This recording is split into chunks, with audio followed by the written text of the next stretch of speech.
J'ai été ces jours-ci à Garabandal avec ma sœur Mamourine, avec son mari, et puis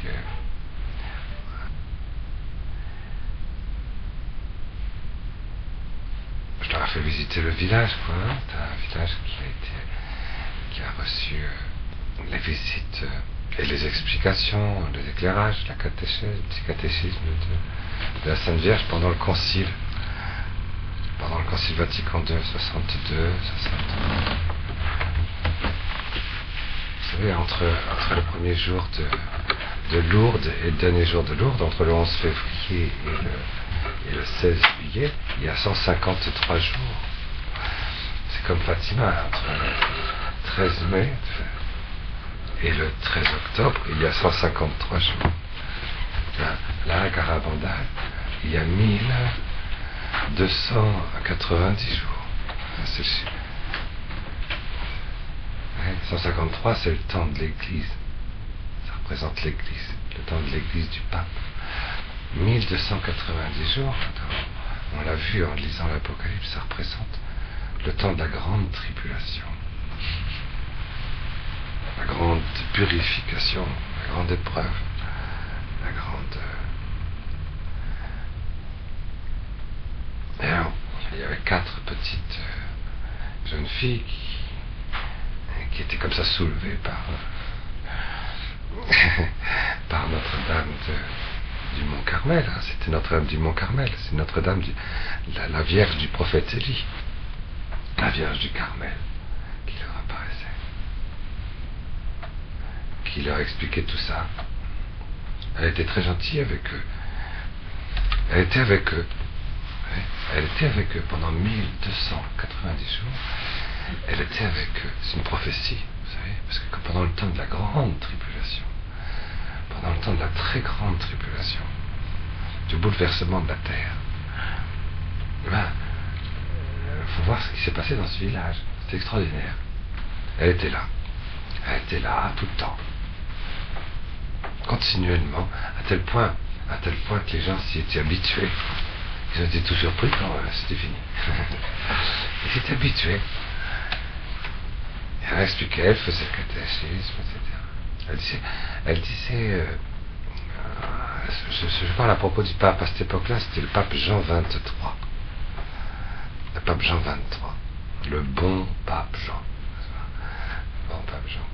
Quand il faisait une parole, il disait, comme je voudrais aller chez chacun d'entre vous, les malades, vous caresser, tout le monde pleurait.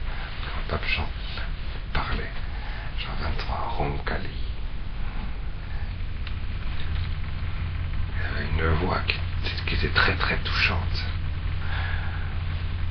Il était très touchant, c'est vrai. Il était très touchant. Il était très drôle aussi. Enfin, bref, elle disait, la Vierge disait, quand celui-ci va mourir, Jean XXIII, il y aura encore 3 autres. Et après, c'est la fin des temps. Oui. Après, c'est la fin.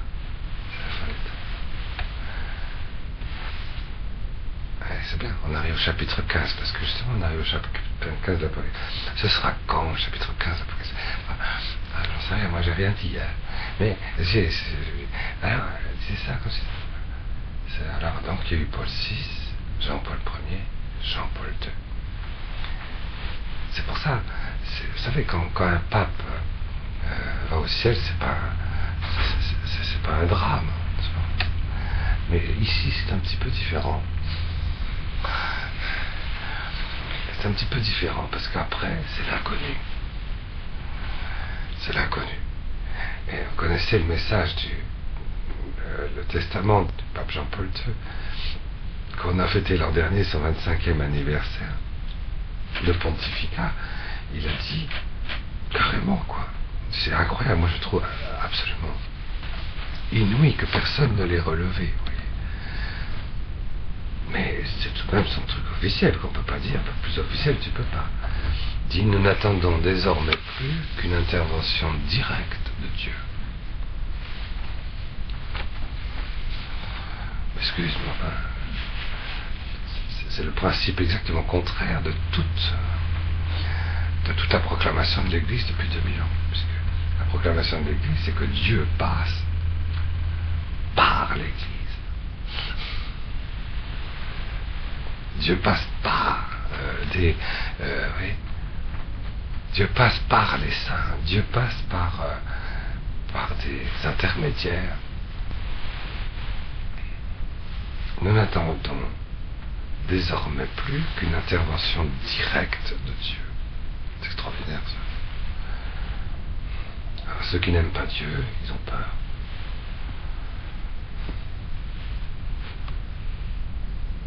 Ceux qui n'aiment pas Dieu disent mon Dieu, oui, tant que c'est Jean 23, ça va, quoi. Hein.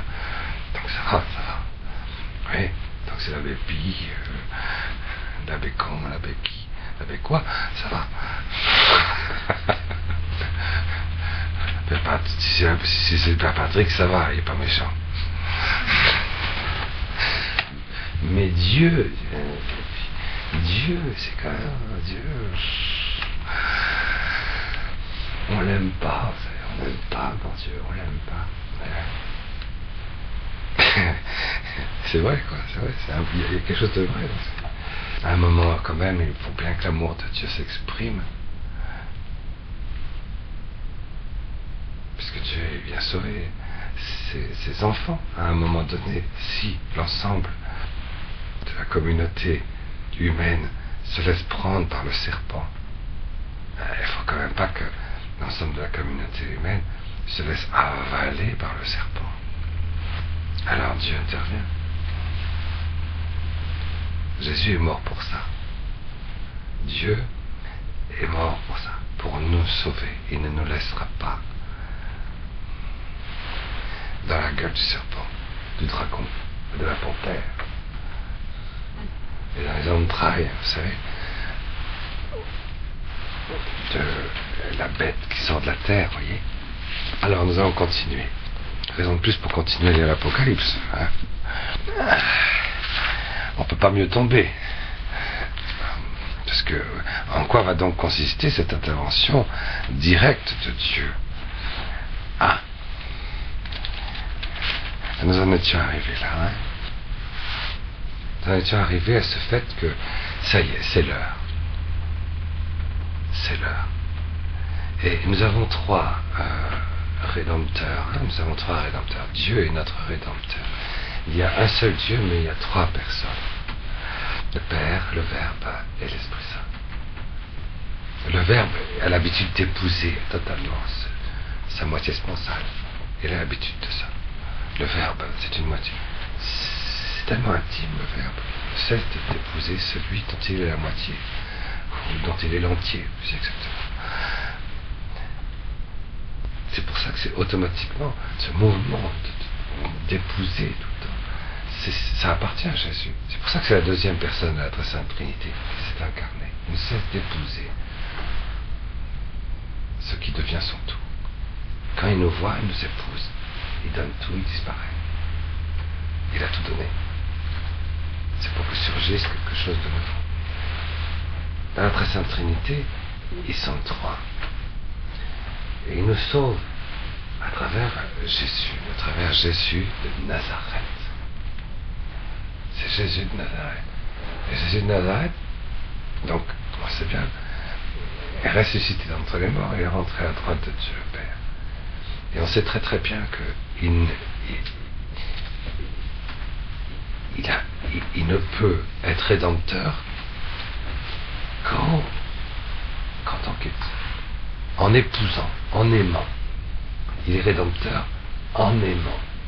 Mais comme il a corps, chair, sang, lumière humaine, intériorité vaste, un temps très précis de son âme humaine, esprit humain, affectivité, capacité d'extase humaine, liberté aussi humaine. Il a les 8. En plus de cette divinité qu'il a en partage avec le Père et avec le Saint-Esprit, il lui manque cependant quelque chose. Vous voyez, parce qu'il est masculin. Et donc, la rédemption ne peut s'opérer que dans quelque chose qui complète tout ce qu'il n'a pas pour que l'amour soit total, tant comme comme origine de la rédemption, comme origine de la gloire. C'est pour ça qu'il y a une co-rédemptrice. Parce que c'est l'homme tout entier en Dieu qui doit nous sauver. C'est Dieu tout entier qui doit nous sauver. Mais si Jésus est tout seul, ce n'est pas l'homme tout entier. Il faut l'homme et la femme. C'est pour ça qu'il y a une co-rédemptrice. Donc il y a un lien de nécessité. Retenez bien la formule. Il y a un lien de nécessité entre la résurrection du Christ et l'Assomption de la Vierge. Il y a un lien de nécessité entre la résurrection de Jésus et l'Assomption de Marie. Seulement Marie avait été accordée en mariage à un homme de la maison de David, appelé Joseph.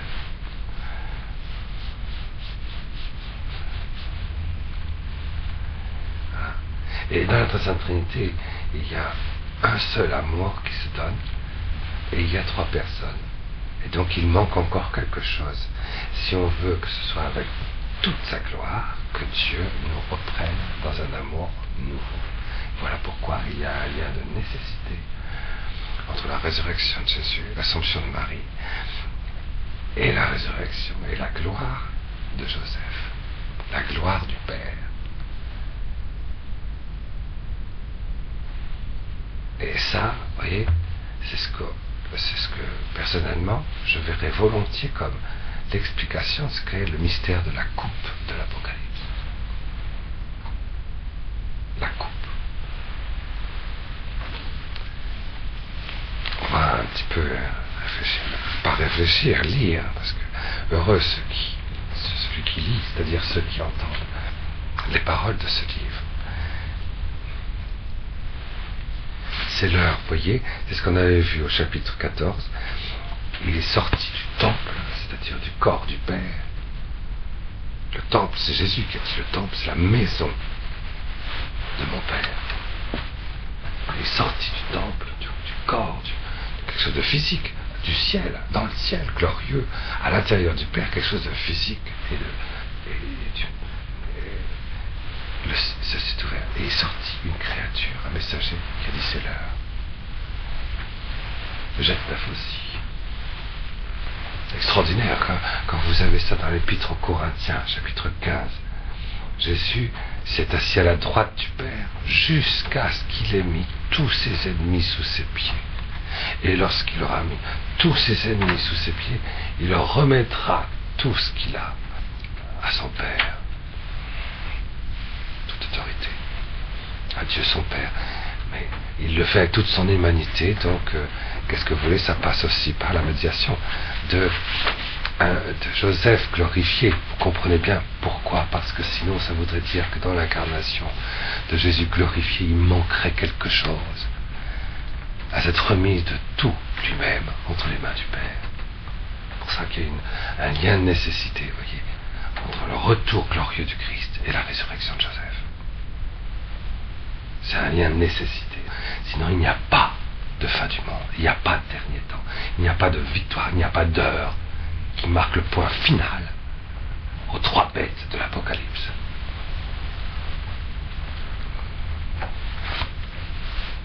Ouais. Il faut comprendre quand même une chose. C'est qu'on est quand même dans un temps où on a finalement perdu beaucoup le sens du péché. Vous avez entendu parler du père Teilhard de Chardin, qui est un paléontologue et qui fait ce grand poème. Il veut montrer que le Christ, c'est le plérome, le Christ, c'est l'aboutissement, c'est la floraison de toute la création. Tout va s'épanouir dans le Christ. Tout s'explique dans cet épanouissement du Christ. La création, c'est le Christ. Et pour l'expliquer, il montre que finalement, tout évolue vers cet épanouissement christique. Alors, il est évolutionniste, comme vous le savez. Et donc, cet évolutionnisme qui montre que tout le christianisme se montre par le côté de la fin. Et donc, le Christ, c'est la fleur. C'est le soleil de toute la création qui évolue vers ce soleil. Comme on est attiré par une téléonomie extraordinaire.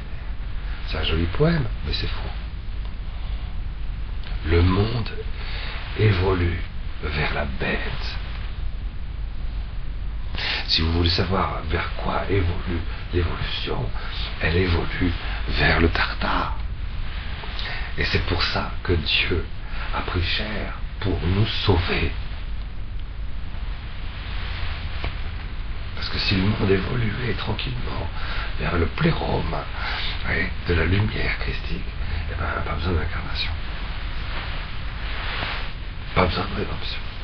C'est à cause de ça, vous voyez, c'est à cause de quelqu'un comme Théa de Chardin, à cause aussi de ceux qui l'ont poussé au point de vue théologique, qu'on va apprendre aux enfants, dans le catéchisme, que pourquoi avoir basé et enseigné, communiqué la lumière surnaturelle, de la foi l'amour de la très sainte Trinité dans l'unité, de la grâce sanctionnante, pourquoi le faire sur la base du péché? C'est terrible, quoi. Qu'est-ce que c'est que ce truc? C'est fini, pendant 2000 ans on a fait ça, il faut arrêter, quoi. Mais enfin, quoi, qu'est-ce que c'est que cette histoire où on va apprendre aux gens à se prosterner comme des esclaves, alors que le christianisme c'est la libération.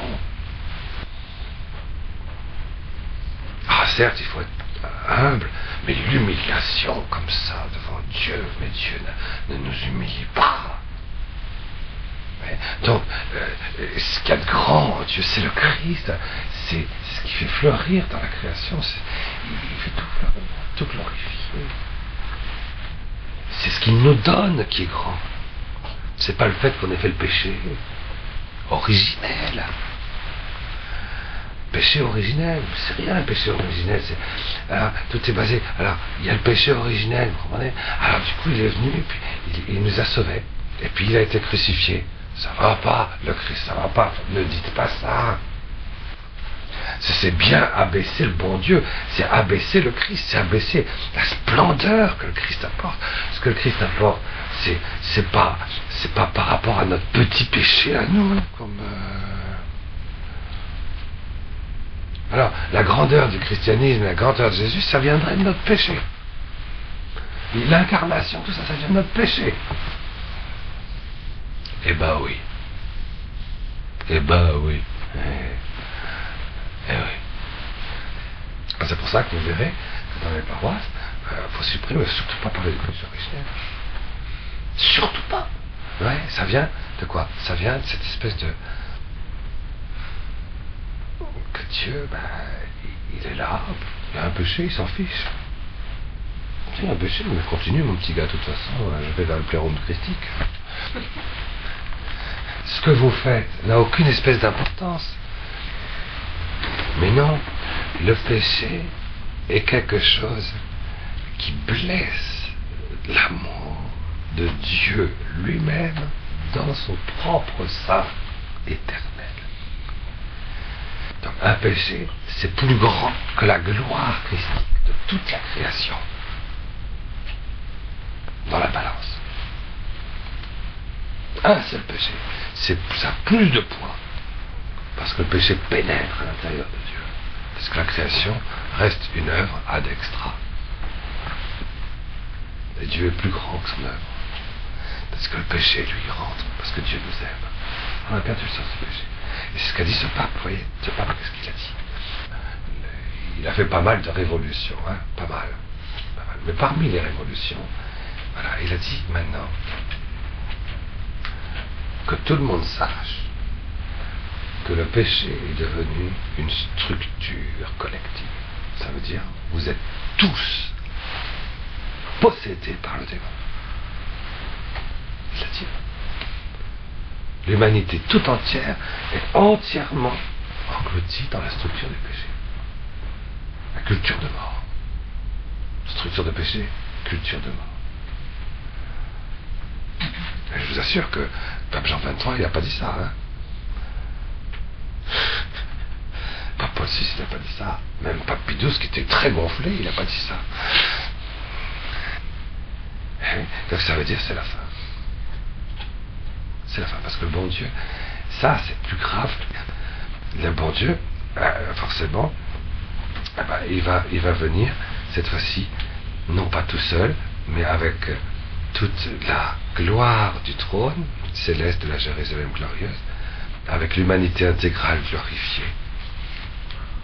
Puisque le péché est collectif, puisque l'humanité ne voit même plus le mal dans lequel elle est, il va falloir faire sauter. Il va falloir faire sauter le mal. Et le mal est à l'intérieur de l'humanité. C'est une structure de péché. Et qui va décider ça? Ils sont trois à décider. Et c'est le chapitre 14. Est sorti un ange de l'autel, un fils de l'homme apparu sur la nuée, et puis le temple s'ouvre. Il dit, voilà, c'est l'heure. Il y a un lien, si vous voulez, entre l'humanité intégrale glorifiée, Jésus, Marie et Joseph glorifiés, parce que, vous voyez, ils sont tous les trois dans une seule décision, une seule amour. Ce sont des co-rédempteurs et des co-glorificateurs. C'est ce qu'on avait vu. Vous voyez? Alors du coup, à partir de ce moment-là, ben, écoutez, c'est formidable. Il y a le 7e signe qui apparaît. Et on clôture comme ça les 7 signes. Chapitre 15, je vis dans le ciel encore un autre signe, grand et merveilleux. L'Eucharistie, c'est un signe. Tous les sacrements sont des signes. Le sacrement de baptême, c'est un signe. Mais c'est un signe vivant, hein, mais c'est un signe. D'ailleurs, tous les signes d'Apocalypse sont des signes vivants. Ce serait un très joli travail à faire, ça. Quel est le signe du fruit du sacrement qui se cache derrière chacun de ces 7 signes? Et surtout ce dernier. 7 anges. L'ange parfait, l'ange absolu, portant 7 plaies, portant la plaie à l'état absolu. 7, ça veut dire absolu, hein, vous vous rappelez de ça? La plaie totale. L'ultime. Les derniers, donc l'ultime, puisque ils doivent consommer la colère de Dieu. Et je vis comme une mer de cristal, je vous avais signalé ça. Je vis comme une mer de cristal mêlée de feu. Je vous signale qu'il y a 3 fois ça dans la Bible. Une fois dans le livre de l'Exode, quand le peuple d'Israël monte, ils sont terrorisés par la voix et le tonnerre de Dieu. Alors Moïse monte tout seul, mais il emporte avec lui 70 sages d'Israël. Ils arrivent sur le Sinaï et il y a une mer de cristal, un pavement de saphir. Créé, un saphir créé avec le ciel, transparent, flambant. Et ils étaient là, et il y avait Adonai Elohim qui était là, sur le grand pavement de et il y avait Moïse, et Moïse parlait. C'est dans le livre de l'Exode. L'Exode, chapitre 24, vous le savez par cœur, évidemment. C'est un grand lieu, ça, n'est-ce pas? Et à un autre moment, on l'avait vu, ça, le saphir, c'est bleu, vous voyez, un peu comme votre manteau, là, bleu, mais un bleu beaucoup plus intense, très transparent, mais très foncé. Et puis, comme je vous l'ai expliqué, très vaste à l'intérieur, très vaste. Parce que quand vous voyez un saphir sur un tourne-disque, c'est tout petit, tout petit, tout petit, tout petit. Donc, quand vous voyez un saphir dans l'Apocalypse, vous plongez-vous dedans. Et une fois que vous êtes plongé dedans, vous allez voir qu'il est plus vaste que les océans Atlantique, Pacifique, etc.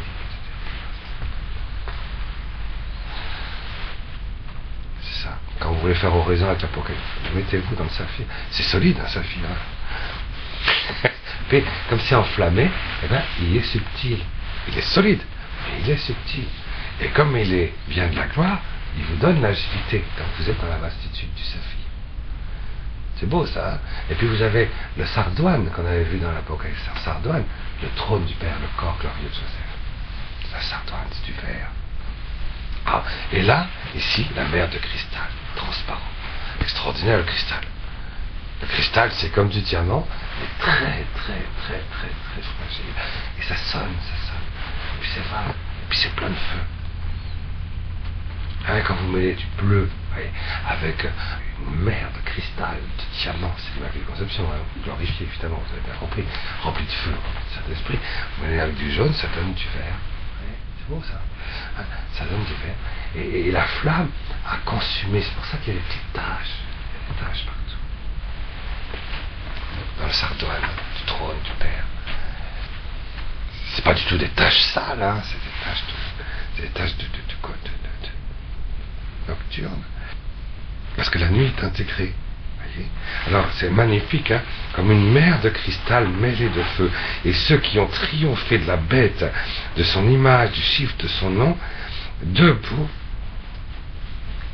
près de cette mer de cristal, debout sur cette mer de cristal, sûrement fausse traduction.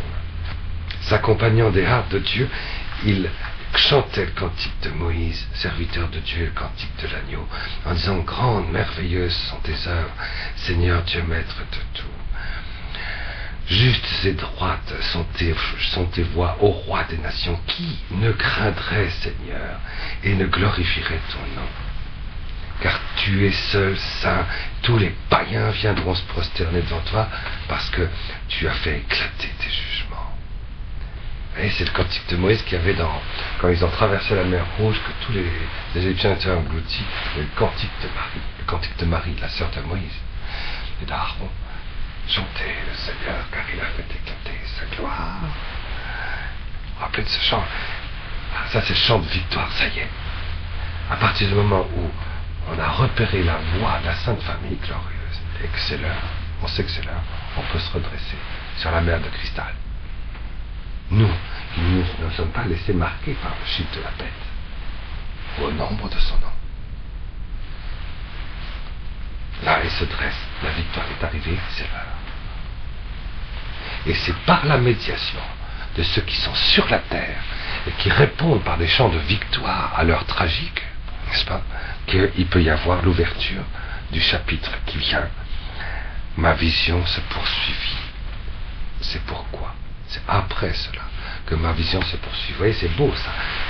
C'est l'église du ciel, Jésus, Marie, Joseph, l'église de la terre, vont à la rencontre l'un de l'autre, et du coup, le signe, le 7e signe, le fruit de tous les sacrements, le fruit parfait de tous les sacrements, va pouvoir enfin se dévoiler. Le 7e signe. Donc le sacrement parfait, le fruit, quoi, absolu de tous les sacrements, de toutes les présences réelles,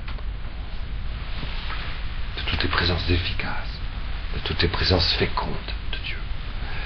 Il a besoin de l'église de la terre, de l'église du ciel. Après quoi ma vision se poursuivit. Au ciel s'ouvrit le temple. Ah, voilà, ça recommence. La tente du témoignage, ça recommence. Vous voyez, c'est le temple. Vous rappelez-vous toujours, le temple, c'est la maison de mon Père. C'est Jésus qui l'a dit. Ah, la maison de mon Père qui s'ouvre. La demeurance glorieuse du Père qui s'ouvre. D'où sortir 7 anges avec les 7 plaies. C'est de là, c'est de la gloire glorieuse que va sortir ces 7 plaies, cette plaie parfaite, cette plaie glorieuse. Et en même temps la créature parfaite qui les porte, vêtue de robes de lin pur. Vêtue de robes de lin pur. Le lin pur, ceinturé dans l'or. C'est un sacerdoce virginal de contemplation pure.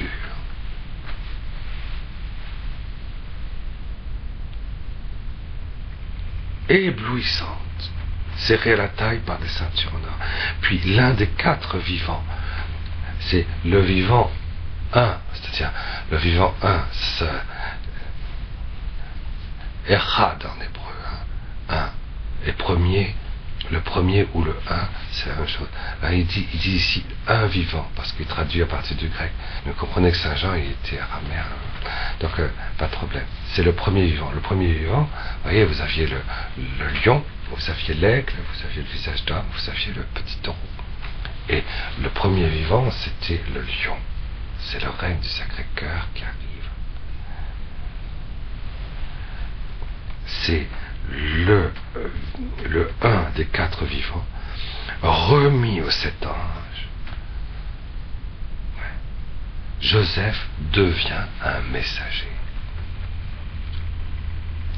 La paternité de Dieu va faire entendre sa voix de manière absolue.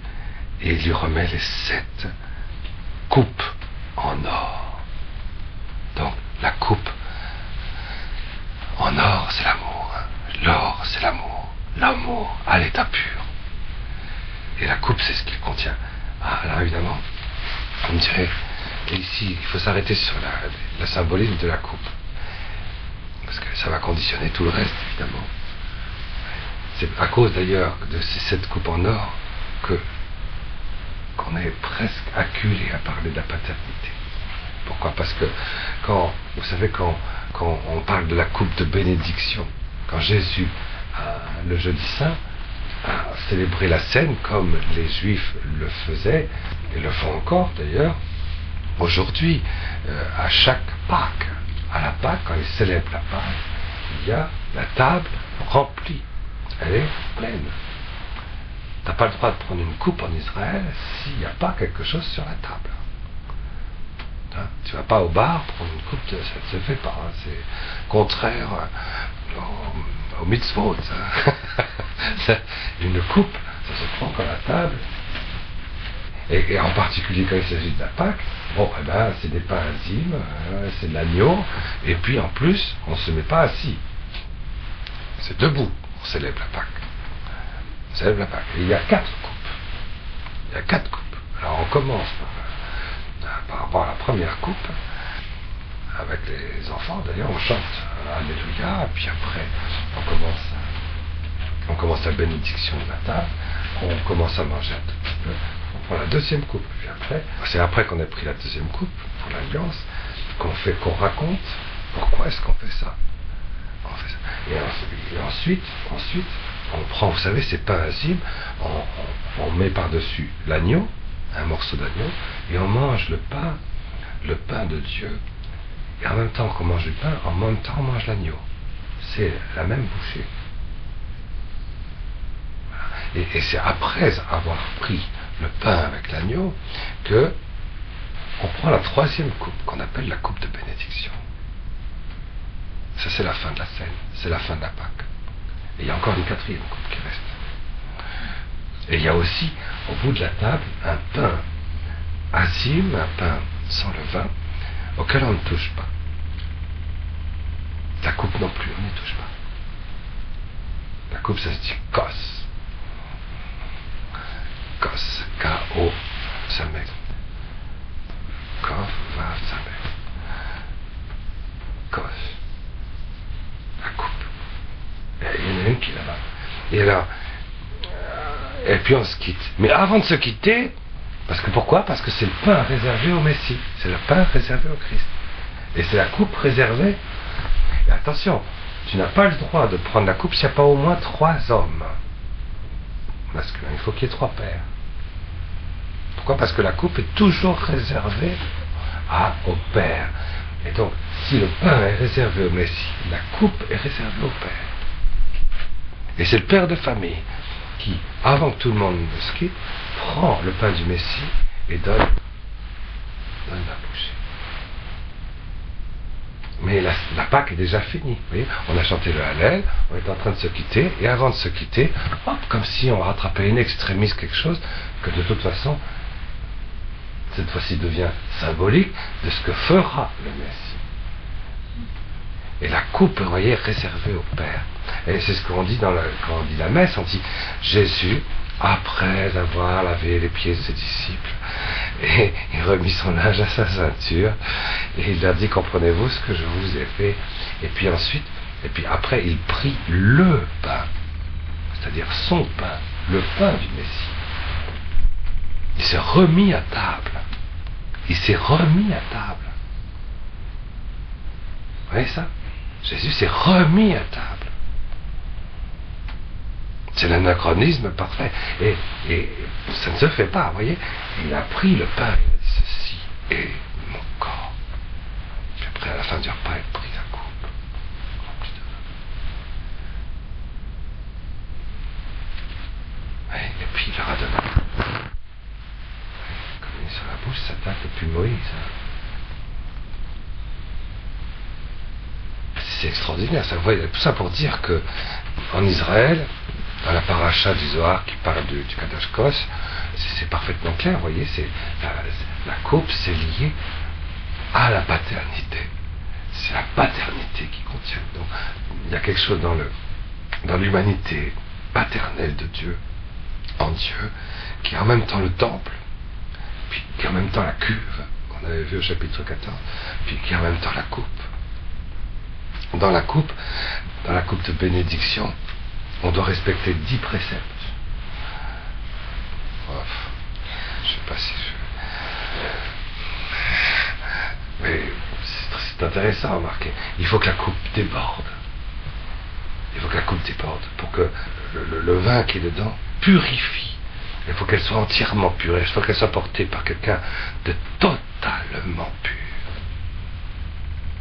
Et il faut que ça, pour ça que c'est réservé à la paternité. Quelqu'un qui soit réservé. Mais oui, c'est réservé à Joseph, glorifié, de son vivant, il n'y a pas touché. À Nazareth. C'est réservé.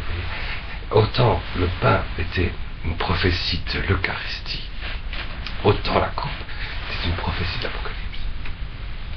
C'est réservé à celui qui représente la paternité en Dieu.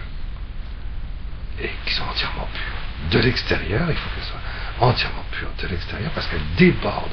Il faut que la source qui nourrit, qui abreuve, déborde et que la coupe soit remplie de l'extérieur. De l'extérieur, c'est-à-dire qu'elle déborde. Vous savez, comme on ferait déborder, c'est pas une fontaine. Déborde, voilà, c'est ça. Ça, c'est la coupe de l'Apocalypse, c'est ça. Elle déborde.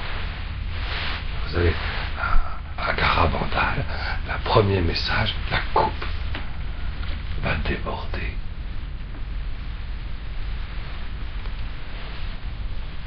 En 1962, la coupe va déborder. Alors, il faut que la coupe déborde, il faut qu'elle soit pure. Et elle est réservée à celui qui s'est éloigné, qui a été complètement éloigné de l'arbre de la connaissance du bien et du mal, du paradis terrestre, c'est-à-dire qu'il s'est éloigné du péché originel. Et qu'il est entièrement abreuvé par l'arbre de vie. C'est marqué ça dans le paracha du Zohar, sur la coupe. Alors je m'excuse, mais fouillez bien dans l'humanité qui s'est éloigné de l'arbre du péché originel, parce qu'il a été frappé comme nous, n'est-ce pas, et qui s'abreuve de l'arbre de vie. C'est extraordinaire, n'empêche que tout ça, il faudrait un jour faire un petit papier là-dessus, parce que sur la coupe. Mais la coupe, retenait bien au moins une chose, c'est que la coupe, c'est réservé à la paternité glorieuse en Dieu. Glorifiée, quoi, en Dieu, vous voyez. Alors voilà, et du coup il devient un messager de la colère de Dieu. La colère de Dieu, c'est l'amour de Dieu se contient, si vous voulez, il est contenu. Le démon, si tu vas trop, il est contenu. Mais Saint Joseph, lui, il rend doux la colère de Dieu. C'est la coupe. Qu'est-ce qu'il y a dans la coupe de la colère? Il y a le sang. Il y a le sang enivré, palpitant du Christ qui vient nous sauver. Et ici, dans l'Apocalypse, on a la manifestation et le dévoilement de la co-rédemption.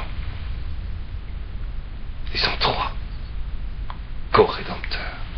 Et quand ils sont 3 co-rédempteurs, alors à ce moment-là, le sang miséricordieux de Dieu, la colère de la miséricorde, c'est beau aussi le Saint-Père expire pour le dimanche de la miséricorde, la colère de la miséricorde. C'est une miséricorde tonitruante. Qui va venir de l'intérieur du 666 et de l'extérieur du 666, qui va se déverser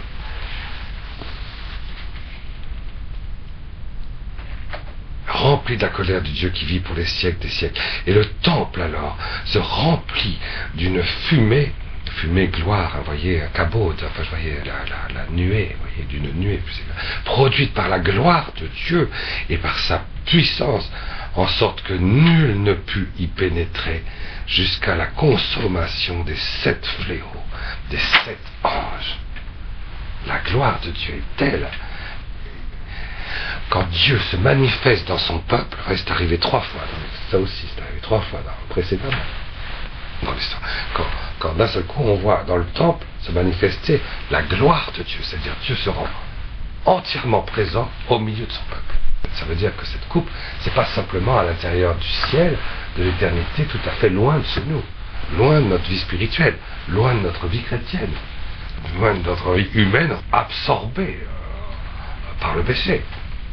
Vous voyez, alors, elle va se manifester en plein milieu. En plein milieu. Là où notre corps est le lieu de la paternité. Vous voyez, c'est vraiment au niveau du corps originel. Parce que notre corps est lié à la paternité dans la première cellule, dans le génome. Et j'entendis une voix, cette fois-ci c'est la présence divine, qui du temple criait aux 7 anges, allez, c'est Dieu le Père qui décide. C'est ce qu'avait dit Jésus. L'heure n'appartient pas au Fils, n'appartient au Père. Et la voix, c'est la présence. On ne le voit pas, puisqu'il n'a pas de corps. Mais il y a la voix. Et c'est le Père qui dit, allez, répandez sur la terre. C'est vrai, c'est le Père qui est fragilisé. Vous comprenez pourquoi Jésus s'est mis en colère quand on a touché au temple, la maison de son Père. Parce qu'on a touché à ça. Quand le péché touche, comment dirais-je, quand le péché originel est dépassé, quoi.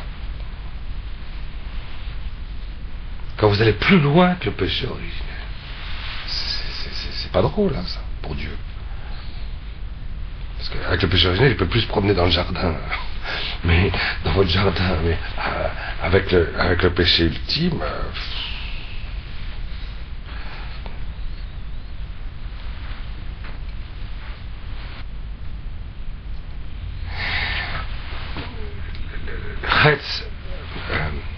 l'arbre de vie, c'est Retz Haïm. Haïm, c'est la vie. C'est la vie sur vie. C'est une vie surabondante. Une vie qui ne s'arrête pas. Immortelle, éternelle. Le Retz Haïm. Le Retz Tovara, c'est l'arbre de la connaissance du bien et du mal. Bon, ben, quand l'homme, il se trouve que Saint Joseph, puis ça y est, il est passé avec la coupe dans le débordement de l'arbre de vie.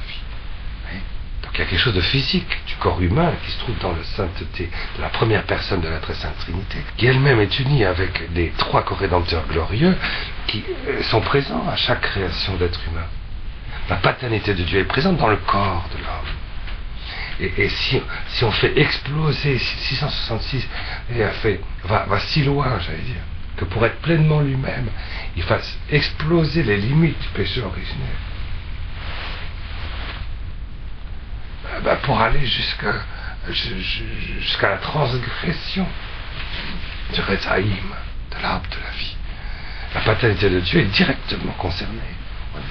Avec le coup de lance, on avait fait rentrer à l'intérieur de l'épouse la mort, un coup mortel dans le Verbe de Dieu. Et là, ici, c'est la paternité de Dieu. Vous voyez, qui est... On ne peut pas agresser la paternité de Dieu. Je suis tout à fait d'accord. Quelqu'un m'a écrit une lettre. On ne peut pas agresser la paternité de Dieu. Il est inagressable. On ne peut pas agresser. C'est vrai. Mais il ne faut pas oublier qu'il y a Joseph, Jésus, Marie glorifiée. Et que la paternité de Dieu sera présente dans leur gloire. Et que la gloire, il y a un changement qui s'est opéré dans la créateur de Dieu à chaque création d'être humain, depuis qu'il y a l'intégralité de l'humanité intégrale glorifiée. Et il y a la paternité glorifiée de Dieu à travers Joseph, à travers Jésus, à travers Marie. C'est vrai. Et là, il y a une agression. Ça, le Père ne peut pas supporter ça.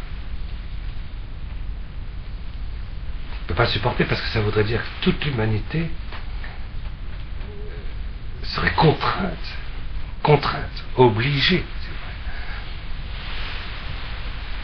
vrai, d'échapper à sa miséricorde. Et c'est pour ça qu'il y a une intervention. C'est l'heure.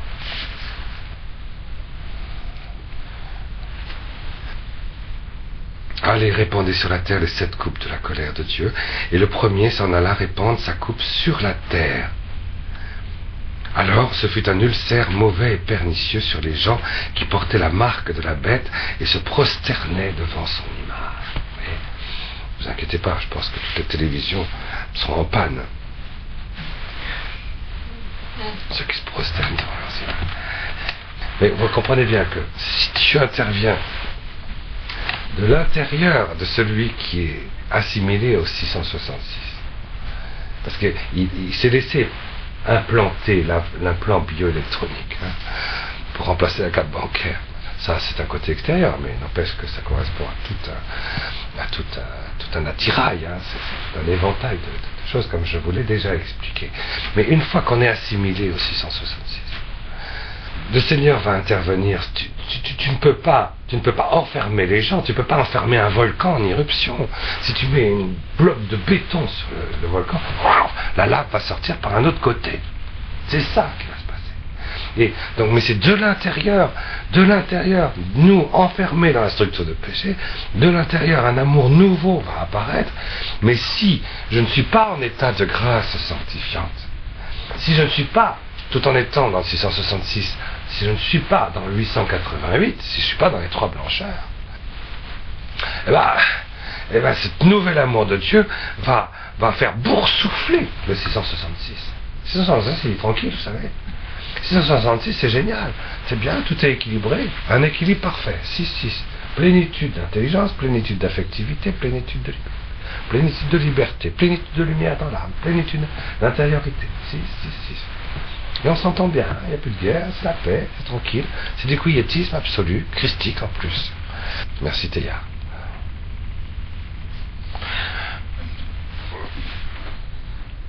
Mais si, avec ça, tu agresses l'humanité intégrale glorifiée, Jésus, Marie, puis l'époux de l'Immaculée Conception et le Père glorieux de Jésus, ça c'est pas possible. Alors du coup, Dieu va donner un amour fou à partir d'eux, il va ouvrir les portes, et ça va prendre beaucoup de volume, si vous voulez. Ça va prendre du volume. Mais si tu n'aimes pas Dieu, ce volume, il faut bien qu'il prenne sa place. Et ça va faire du coup des cloques, des ulcères. Ça va sentir mauvais. Tu vas sentir mauvais, ça va être visqueux, ça va être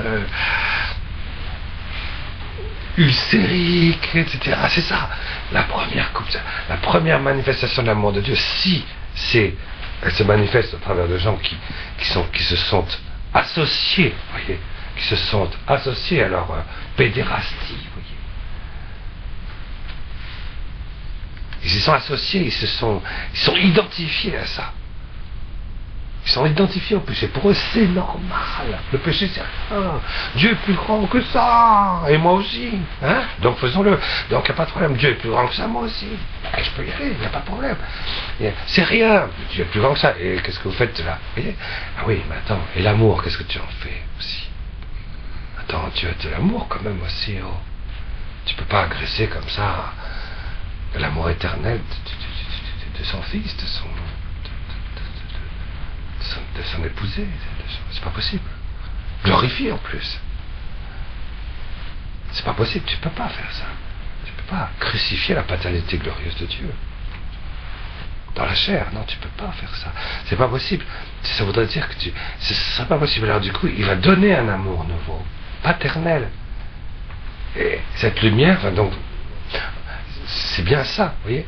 Du coup, on va voir qu'en fait, notre tranquillité lumineuse de compassion, d'affectivité plénière repliée sur elle-même et d'intelligence d'ipsolipsisme transcendantal, puisque c'est les trois caractéristiques de la bête, vont d'un seul coup te déranger. Tu vas voir le mal qui est en toi.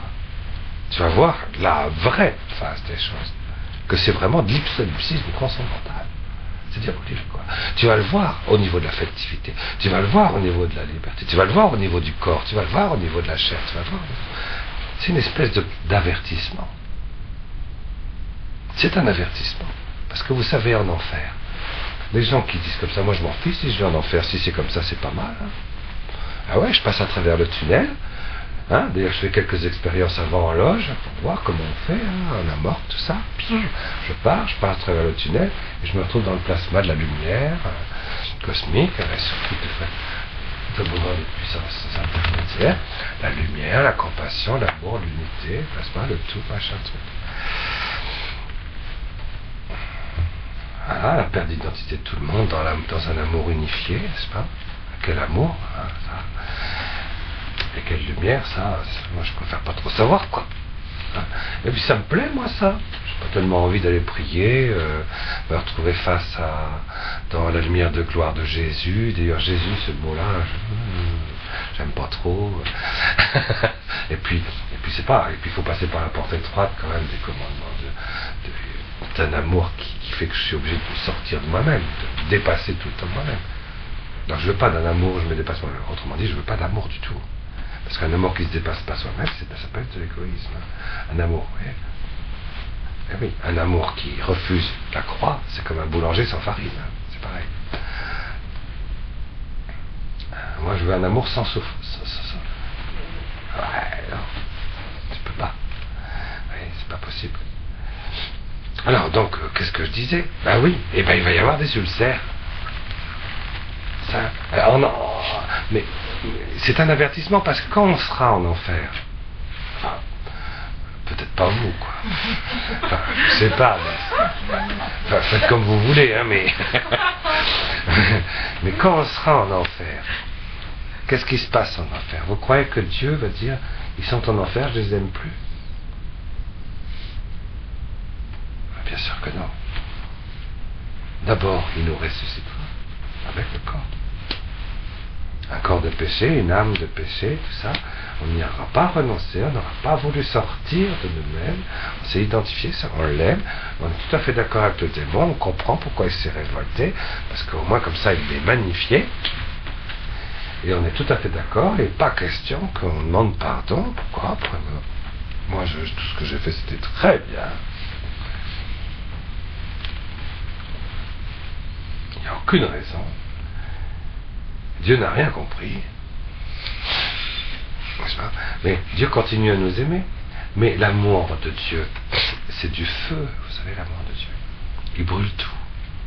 Donc il continuera à nous aimer. Vous savez, c'est la coupe de l'extérieur et de l'intérieur, la coupe de la paternité amoureuse de Dieu, la colère de l'amour de Dieu. Si je vais rejeter de l'extérieur, il continue à m'aimer de l'intérieur, il continue à m'aimer de l'intérieur, vous inquiétez de l'extérieur, vous savez pas. C'est normal ça. Mais vous voyez, alors comme on a plusieurs couches, comme je le refuse spirituellement, je le refuse cordialement, je le refuse dans mon âme spirituelle, je le refuse dans la grâce sanctifiante que j'ai rejetée. Alors l'amour de Dieu vient comme un feu s'emparer de moi, sur ma chair, sur mon sang, sur mon corps, sur mon psychisme, sur mon âme. Et puis, il y a ce refoulement qui vient de moi. Alors, quand le feu se refoule, ça brûle. Ça fait chaud. C'est très chaud. Et ça vient de l'amour de Dieu. Parce qu'il y a certaines personnes qui disent, mais en enfer, il n'y a pas de feu qui brûle. Ne croyez pas ça. C'est un vrai feu. Mais ce feu, c'est vous qui le produisez par votre refus. Parce que ça fait comme c'est un retour, enfin. Tu ne peux pas demander à Dieu de supprimer son amour. C'est pas possible. Alors si Dieu n'aime pas les hommes qui ont choisi la réprobation, c'est-à-dire la plus grande partie, à ce moment-là, s'il ne les aime pas, effectivement, il n'y a pas de feu en enfer. Prenez l'équation comme vous voulez. Moi, je peux vous dire que Dieu continue à les aimer. Et il y a donc du feu. Il brûle. Pas tous de la même manière. Je suis tout à fait d'accord. Quelquefois, c'est juste des cloques. Vous savez, quand ça chauffe très fort, ça fait des cloques. C'est ce qui est marqué là. C'est ce qui est marqué là. C'est à la fois symbolique, vous voyez, un ulcère mauvais et pernicieux sur les gens qui portaient la marque de la bête et se prosternaient devant son image. Ils se voulaient ne dépendre que de la bête, que de l'antichrist, que de l'esprit du monde, c'est tout. Dieu, ça les intéresse pas. Le pape, ils en ont rien.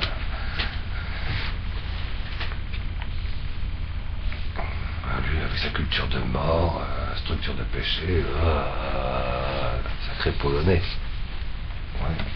Alors, à ce que dit Notre-Dame de la Salette aussi, que je vous ai lu la dernière fois, les prêtres, malheur aux prêtres et les ministres de mon Fils, ils sont devenus des cloaques d'impureté. Malheur à eux, des cloaques d'impureté. Des cloaques d'impureté. Vous savez ce que c'est qu'une cloaque? Un cloaque. Vous avez déjà vu? Je vous montrerai des photos la prochaine fois, s'il vous plaît.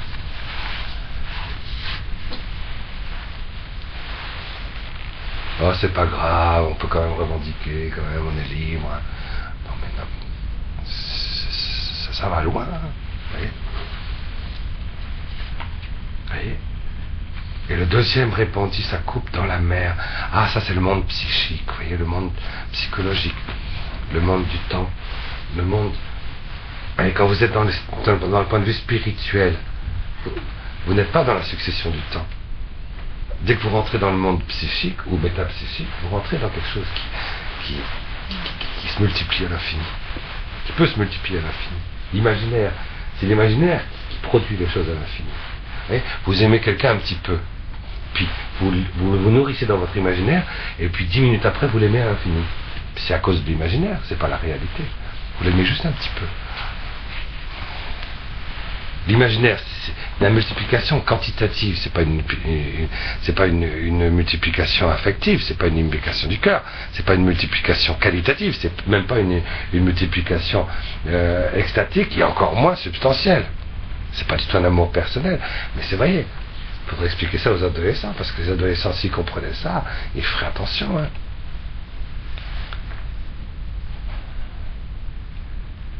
Mais c'est vrai qu'on les dirige vers le 666, vous comprenez? Alors la mer, c'est ça, c'est le monde du temps, c'est le monde du psychisme. Là, 666, c'est roi.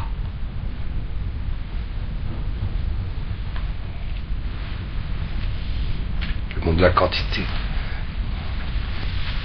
Alors ce fut du sang, on aurait dit un meurtre, et tout être vivant mourut dans la mer. Ah, ça c'est beau, ça s'est transformé en sang. La mer, c'est de l'eau, et puis ça devient du sang.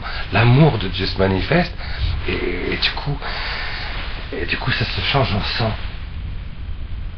Le sang, c'est en meurtre.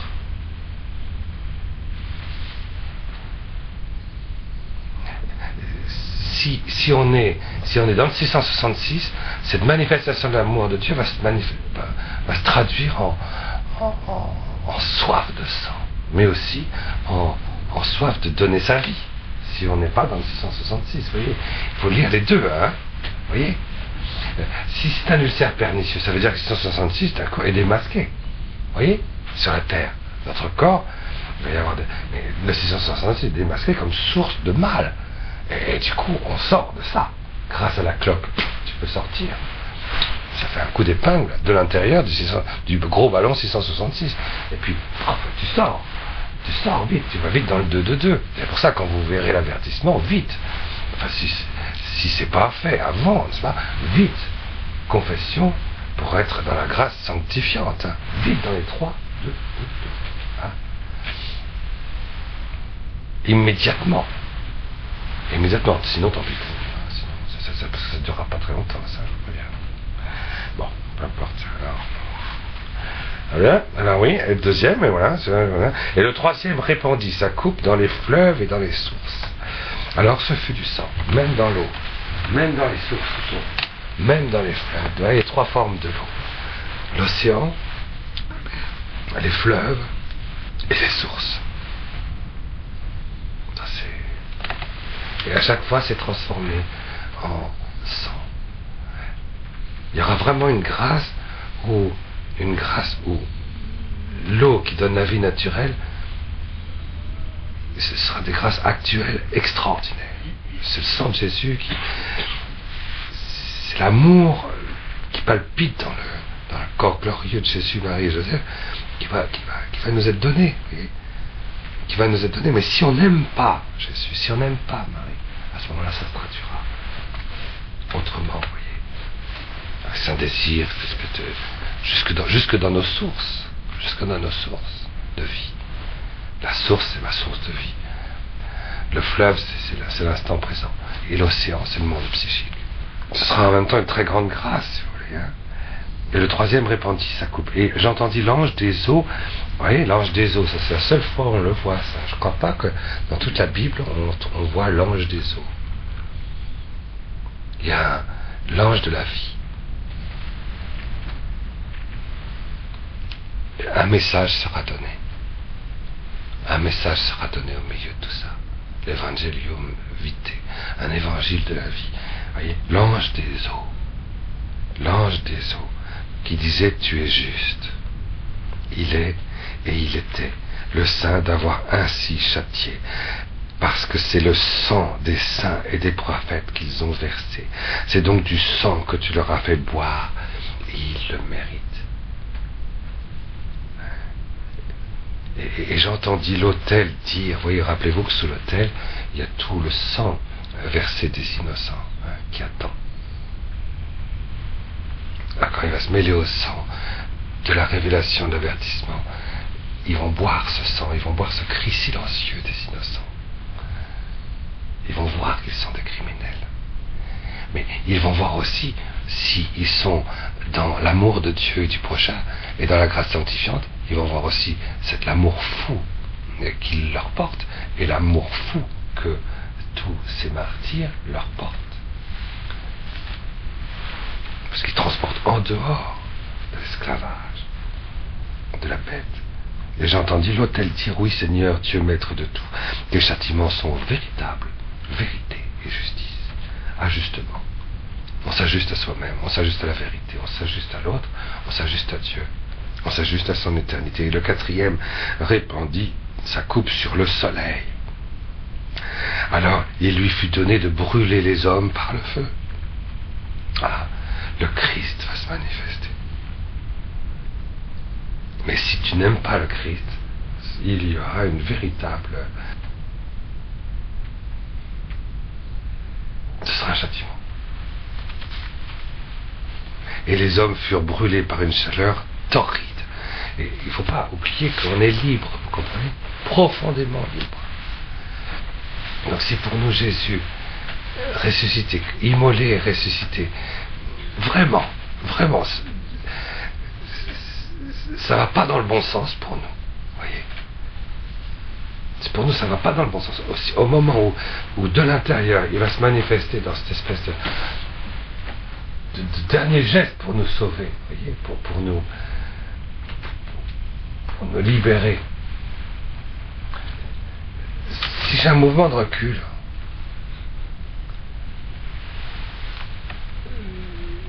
je suis responsable de l'humanité, je suis responsable de mon humanité. Ça va provoquer, et ça je le crois volontiers, je ne pense pas que ce soit une chose seulement symbolique. Ça va provoquer une chaleur torride dans l'atmosphère. Le refus des hommes, vous voyez, ce qu'il faut comprendre, c'est que les hommes, on va se retrouver dans une situation à peu près analogue que Adam et Ève au paradis terrestre, qui eux, selon l'état dans lequel ils étaient, le paradis, les animaux, les fleurs, les arbres, l'atmosphère, tout ça, étaient au fond remplis de la grâce originelle. Vous vous rendez compte? La grâce, c'est surnaturel et c'est divin. C'est pas naturel, la grâce. C'est divin. C'est divin. Donc il y avait, les plantes avaient de la grâce, étaient irriguées dans leur sève par une grâce originelle, une grâce divine, surnaturelle, sanctifiante. C'était des fleurs saintes. Les animaux aussi. C'était des animaux saints à cause d'Adam. Hein. Mais dès que l'arbre, Veret Haïm, va manifester son message, vous comprenez que s'il y a un refus, ce message de chaleur, ce message de gloire, ce message de oui, du ciel à la terre, quoi, va se transformer forcément en chaleur torride. Et c'est réconfortant parce que ce ne sera pas un embrasement effrayant, donc ça prouve que quand même la majorité quand même des hommes vont se convertir quand même.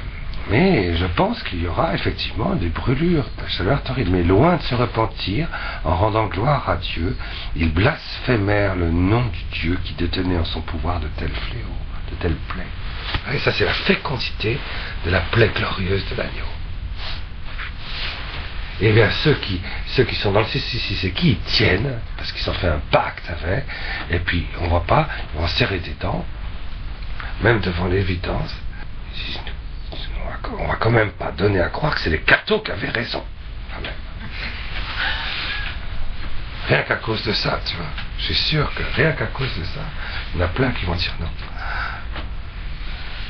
Uniquement à cause de ça, par orgueil, quoi. Quand on les a humiliés tout le temps, ils se sont toujours laissés faire. Et d'un seul coup, il faudrait qu'on reconnaisse qu'il faut glorifier Dieu. Ah non, vraiment. Et le 5e répandit sa coupe sur le trône de la bête. Alors son royaume devint ténèbres, et on se mordait la langue de douleur. Le trône de la bête.